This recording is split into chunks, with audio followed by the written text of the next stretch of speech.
So there's a new CEO, and his name is not Bob. That's that's the big news. That's a big, big advance on the past, yes. Yes. Okay. Tomorrow heads up Disney's theme parks business. This is the same business that Bob Chapek also headed up. Why is Tomorrow going to be any different?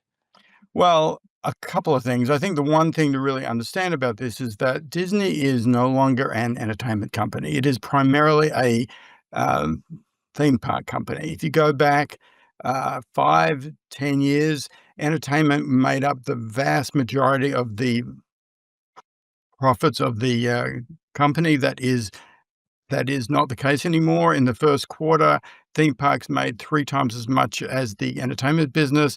In fiscal 25, theme parks made more than the entertainment business. What has happened is that Disney has expanded the number of parks that it operates around the world, while entertainment has just gotten smaller and smaller. So part of the issue is that the parks chief, in this case, Damara, really is running the core business of Disney and the one that will drive all of its future growth. So that's one reason why he's much more likely to succeed. The other issue is that Chapek was given a really bad hand. He was. Iger had decided very abruptly to step down right as the pandemic began, and that meant that Chapek had to take over when the economy froze. Theme parks were closed down. The entertainment business was sort of frozen. It just was very tough. He was also operating as streaming was expanding. The money that Disney was forking out on streaming was actually going up, and he got blamed for some things which maybe weren't really his fault. In any case, he got forced out. Iger came back, has put everything right, and now Disney is on the path to recovery, but entertainment is not the business that it once was, and that's not likely to ch change. And I mean, I'm certainly also thinking about Disney doing a deal with OpenAI and the threat of AI as it relates to the attention economy, maybe taking viewers away from media, broadly speaking. I mean, it's a question. We don't know what the answer is, but it really does seem that doubling down on this experiences business, the IRL business, I guess, as they say.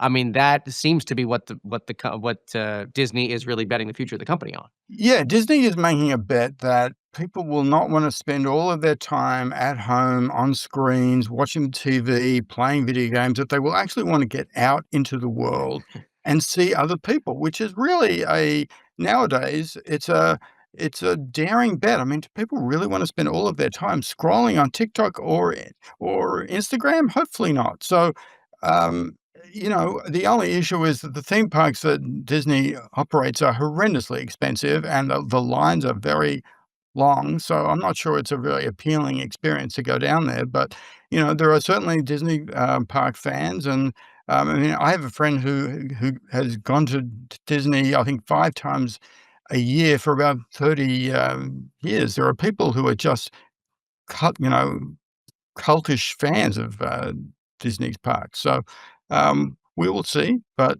yeah.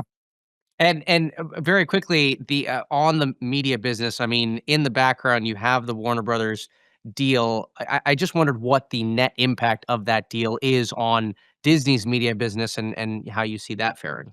I think the impact is to, validate the value of the entertainment business. It really puts I mean, Warner Brothers was trading around $9 for a long time. I think it's gonna be acquired at about 28 or 30. So it's really highlighted that these businesses have inherent value that the market doesn't actually recognize. But that cannot take away from the fact that entertainment is not the business that it used to be, and that Disney's net future now is in parks. Great. Well, Martin, I want to thank you for coming on. That is Martin Pierce, our co-executive editor here at The Information.